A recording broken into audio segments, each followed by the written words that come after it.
Welcome back to the channel. If you're new, we're building a unique backyard pond, so consider subscribing if that's of interest to you. Almost a year ago to the day, we stocked 50 walleye and over 200 smallmouth bass and 400 perch.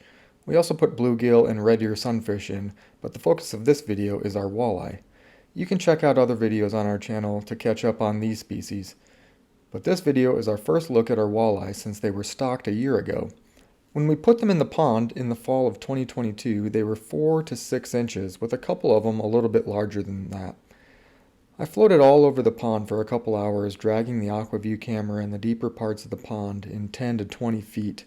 All of the walleye were spotted in 12 foot deep or deeper. If you've been following, you know that we're trying to treat our pond leak, and what I found really interesting is that the pond bottom looks as if it's covered with little pea gravel. I promise, we did not put pea gravel in the deep parts of the pond. I believe this is a product of the seek leak polymer application, as it sank to the bottom in the areas that there were no leak. And instead, it grabbed onto clay particles and expanded on the surface of the clay basin, creating these little gravel-like polymer stones 20 feet deep in our pond. And I'll say, I'm not mad about it. I was pleased to see this, and also surprised to see some little green grass growing 20 feet deep in the pond. Looking at the walleye, they consistently looked skinny, and from what I've read, they're less aggressive in their first years compared with bass that they're competing for food against. The bass are certainly thicker, and the walleye I would estimate are in the 10-inch range. Their relative weight looks to be pretty low right now, but I think that this will increase as they age and grow in size and aggressiveness.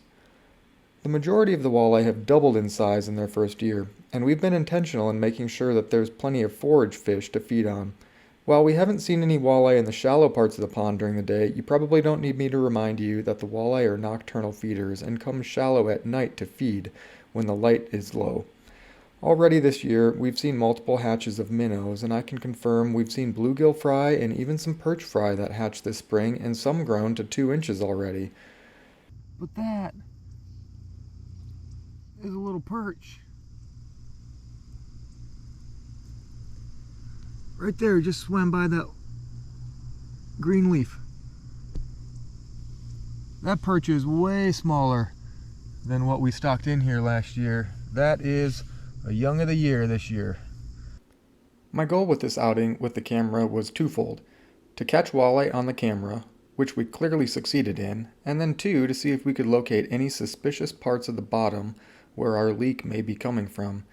This is a curious spot. It's actually filled in a little more since the last time I videoed this area. I've got an idea of how to test if we have water flowing out of this crack, so stay tuned for that. You've probably also noticed the tadpoles are thick all over the bottom of the pond. I didn't realize they hung out in all depths of the pond. It didn't matter what depth I was at, shallow or the deepest parts, the tadpoles were there. It also got me curious if bass and walleye, and even some of the larger perch, would feed on these tadpoles. They seem to be an easy meal if they wanted to. Leave me a comment if you have any info on tadpoles being a preferred or avoided food for bass or walleye. I didn't catch any of them being eaten on camera, but I guess that doesn't mean that they don't. Thanks for watching the video and for your interest in our pond project. I'm learning so much along the way, and it's exciting to see the growth of our fish here already in year one. As this was the first time laying eyes on the walleye in a year, I was excited to see their growth and distribution in multiple areas throughout the pond. If you like this video, hit the like button and share it with your fishing friends to follow our fish as they grow. I'm planning to stock some more walleye here yet this fall to get multiple year classes established.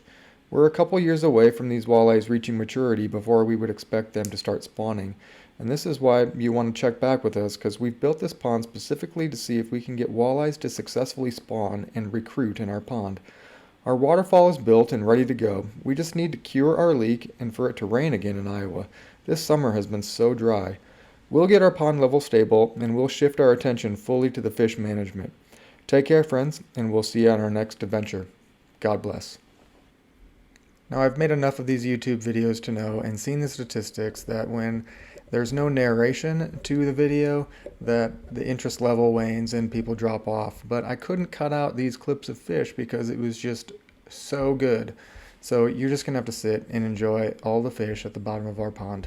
And if you want to, go ahead and leave now, or just enjoy the fish.